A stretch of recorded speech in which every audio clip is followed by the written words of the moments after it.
Major Global Environment Facility project helps communities in 13 small island developing states of the Caribbean reverse the deterioration of their waterways and coastal water quality. With news from across the Caribbean on the Global Environment Facility funded Integrating Watershed and Coastal Areas Management Project, this is the IWCAM Report with KATRINA Marshall. With most inland activity having an impact on the flow and quality of water in rivers, from mountains right down to the sea, communities are increasingly concerned about the health of their watersheds. Consider that wherever you live, high up on a mountain or on the gently rolling slopes of a valley, beside a river, as long as you live on land, you live in a watershed. But the importance of sustainable land practices has not always been understood, sometimes with devastating consequences to public health, livelihoods, and national economies. That's why Caribbean island nations with support from the Global Environment Facility, also known as the GEF, created the Integrated Watershed and Coastal Areas Management Project to tackle these challenges head-on. And not a moment too soon. From the Bahamas in the north to Trinidad and Tobago in the south, evidence of deteriorating water quality and unsustainable land practices have been taking their toll on local communities and the resources they depend on. 15% of the people do not use pit latrine, neither flush toilets. And in addition to that, some of the communal toilet systems were closed down or not functioning. So you find that this 15% of the population within the Olia community use the bush to release the feces. There is no soil to absorb the water. So we found that most people in the area release the black water from the toilet tank directly into a gutter or into a drain, and that water flows in all directions. And more often than not, it leads into the river, and that's where a lot of the pollution emanates from. But with funding and technical support from the GEF, those communities have changed the way they think and interact with their environments for the better.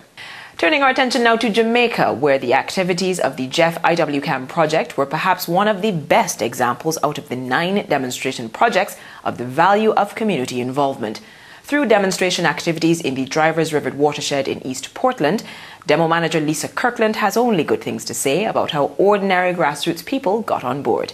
They became educated about the health of their watersheds, changed their thinking and their practices, and ultimately improved the quality of their lives. One of the things for me personally is to see the change in culture, the way of life of the community persons. I remember in particular farmers training day, farmers came to me and say, you know, I used to plant it in this particular way, but I didn't understand it your way. No, your way is the best way. And for me, that was a huge thing, because these are like older farmers, and you know, they stick to things when they have it. And for me, the old training of the community, bringing them from a level not knowing what a watershed, not knowing what is the importance of pollution, having done community monitoring where the community literally collected the samples. You have gone to a doctor, you have done your blood test, now you're ready for the results. So we have what we call a town meeting where everybody sat in the square, we have a pot of soup, and everybody come to hear what are the results, and people came together to give us solution that they would be implementing. We were really facilitating their ideas, and because of that, people bought into it, and it's their project and they have benefited. And for me, the culture, the change is a good thing for me, and the way of life, the training that they have gathered now, that later on they are income generation in terms of getting a new job. There's no question about how important grassroots community involvement has been to the GEF IWCAM project. But what of its future? The farmers in the demo project in Cienfuegos, Cuba, made sure they shared their knowledge across farms, communities, and generations to ensure sustainability of the work they'd started. Ramon Núñez Perez is the manager at the Sardui farm. The training has been very helpful because before there were no vegetation where we had the training, and basically we brought different farmers from different areas together to do the training. It was very helpful. We learned a lot and we were able to exchange experiences between each other or among each other. It has built a sense of community because people are more passionate and positive about what is being done, and the fact that it produces a salary for the families helps them to, be more aware of what is happening and take pride in whatever it is that they're doing. So it has, and it's a sense of information, informing them as to how important this whole irrigation system and the farm and what it does.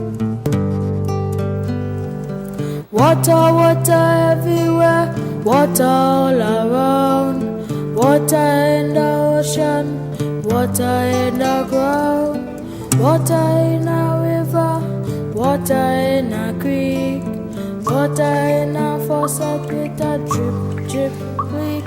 A first for the island of Tobago, where a non-governmental organization has spearheaded and administered a national environmental project.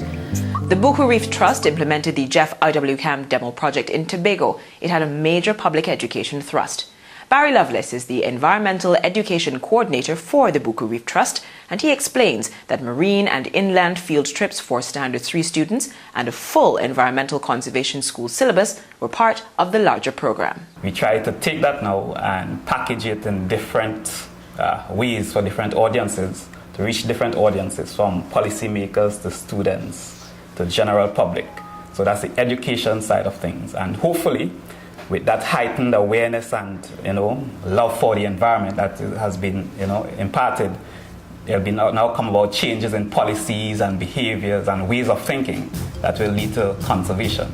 It is, however, the people in communities across the region who have participated in or benefited from these projects that speak volumes about their real value, how Jeff IWCAM has impacted on their lives and, in some cases, their livelihoods. Based on the level of interest within the communities and the knowledge that we got from the project, this project will always continue. I also had a project in my workshop which could help to send less oil pollution into the river streams, so we could recycle our oil in a better way. In that sense, we find when the oil gets to the waters, we find our fishes and all these things that couldn't be destroyed. But with less of this thing getting to our river streams, we are able to save our fishes from the rivers much better. I am more conscious of my behavior, my habits. Right now I have changed. Things I used to do, I don't do them anymore. And it's like I appreciate the environment even more. We will have better water, cleaner water going into the drain. The water that comes from here, I have long-term solution to use some of this water. I want to create a marsh. We want to create areas that we can do agriculture purposes also. And also the House of Assembly and other stakeholders who have fish processing plant, who have restaurant, who have also hotels, they can copy from this plan that I'm standing on this morning to make the environment a better environment for all of us. Throughout the region, the groundbreaking Jeff IWCAM project has borne positive results. Waterways are slowly but surely recovering and returning to their former glory. A feather in the cap of those who have taken action now, so that our future and that of those to come is clean and healthy. For the Jeff IWCAM report, I'm KATRINA Marshall. Thanks for viewing.